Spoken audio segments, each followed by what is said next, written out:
श्री स्वामी समर्थ. नमस्कार मंडळी, मी गृहिणी व्लॉगमध्ये मी प्रिया तुम्हा सगळ्यांचं नेहमीप्रमाणेच अगदी मनापासून स्वागत करते. आजचा दिवस तुम्हाला शुभ जावो. तुमच्या मनातल्या ज्या काही चांगल्या इच्छा असतील त्या स्वामी महाराज लवकरच पूर्ण करोत ही स्वामी महाराजांचरणी प्रार्थना करून आपण आपल्या आजच्या व्हिडिओला सुरुवात करूयात. तर मंडळी, आजचा हा व्हिडिओ तुम्हा सगळ्यांसाठी खूप खास असणार आहे. कारण आता जर तुमच्या आयुष्यामध्ये काही आर्थिक समस्या चालू असतील, पैशांचे प्रॉब्लेम चालू असतील, तुमच्या घरामध्ये पैसा येत असेल पण टिकत नसेल, किंवा अगदी तुमच्या घरामध्ये कुठल्याच कामाला यश मिळत नसेल, बिझनेसमध्ये सतत लॉस होत असेल, नोकरीच्या तुमच्या जर काही अडचणी असतील, तर आज मी प्रकट दिनानिमित्त तुम्हाला कुठला हा लक्ष्मी प्राप्तीचा उपाय करायचा आहे अगदी सोपा, हे आजच्या व्हिडिओमध्ये मी एकदम सविस्तर तुम्हाला खूप सोपा असा उपाय सांगणार आहे. तो आपल्याला आजपासून 11 दिवस म्हणजे स्वामी समर्थांच्या प्रकट दिनापर्यंत रोज सकाळी करायचा आहे. आणि खूप सोपा उपाय आहे, प्रत्येकाला करता येणारा उपाय आहे, लक्ष्मी प्राप्तीचा हा उपाय आहे.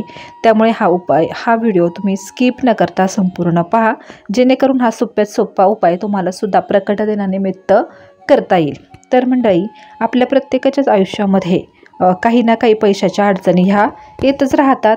कुठल्याही गोष्टींमध्ये आपल्याला यश मिळत नाही, तर त्यामागे खूप कारणं असू शकतात. अगदी जी आपल्याला समोर दिसतात ती कारणंसुद्धा असू शकतात, जी आपल्याला समोर दिसत नाहीत ती कारणंसुद्धा असू शकतात. मग आपण या गोष्टींसाठी आपले प्रयत्न तर चालू ठेवलेच पाहिजेत, पण त्याचबरोबर काही दैवी ज्या गोष्टी असतात, काही देवावरती विश्वास ठेवून देवाची सेवा करणाऱ्या गोष्टीसुद्धा आपल्याला कराव्या लागतात. त्यानेच आपली घरामध्ये जी लक्ष्मी आहे ती स्थिर होत असते. मग प्रकट दिनानिमित्त ही 11 दिवसांची औदुंबराच्या झाडाची सेवा किंवा औदुंबराच्या झाडाचा उपाय आज मी तुम्हाला सांगणार आहे. खूप सोपा उपाय आहे, त्यासाठी हा व्हिडिओ संपूर्ण पहा. तर सुरुवातीला तुम्हाला सांगते, हा उपाय करायचा असेल तर रोज सकाळी लवकर उठून तुम्हाला सगळ्यात आधी हा उपाय करावा लागेल. 10च्या आत हा उपाय तुम्हाला करायचा आहे. तर मंडळी, औदुंबराच्या म्हणजेच उंबराच्या झाडाला आपल्या हिंदू धर्मामध्ये खूप महत्त्व आहे. या औदुंबराच्या झाडाखाली दत्त महाराजांचा आणि स्वामी समर्थ महाराजांचा निवास असतो. त्यामुळे दत्त महाराज आणि स्वामी समर्थांची आपल्यावरती कृपा व्हावी आणि आपल्या संसारात सगळं सुखकारक मंगलकारक व्हावं, त्यामुळे हा उपाय तुम्हाला करायचा आहे. तर हा उपाय कसा करायचा आहे?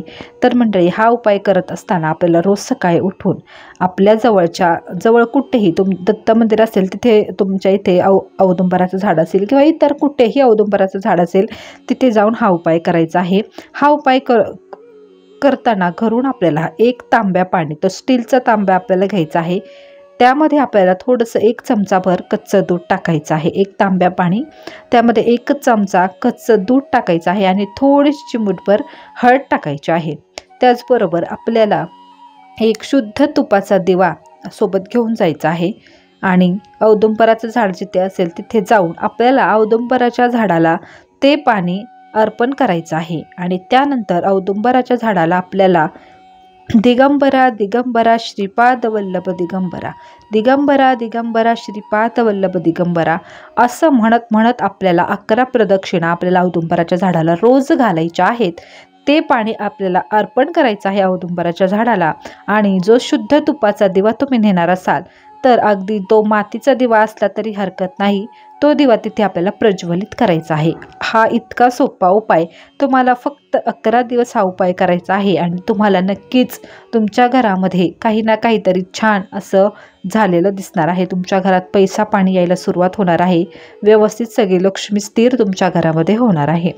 त्यामुळे हा सोपा उपाय तुम्हाला रोज सकाळी 11 दिवस किमान करायचा आहे. एकदा करून पहा, फरक जाणवला तर नक्कीच तुम्ही आपल्याला कमेंट टाकणार आहात. आणि हा व्हिडिओ जर आवडला असेल तर नक्कीच कमेंटमध्ये श्री स्वामी समर्थ किंवा दिगंबरा दिगंबरा श्रीपाद वल्लभ दिगंबरा लिहायला अजिबात विसरू नका. तर चला पुन्हा भेटूयात पुढच्या एका छानशा व्हिडिओसोबत. तोपर्यंत सगळ्यांना श्री स्वामी समर्थ.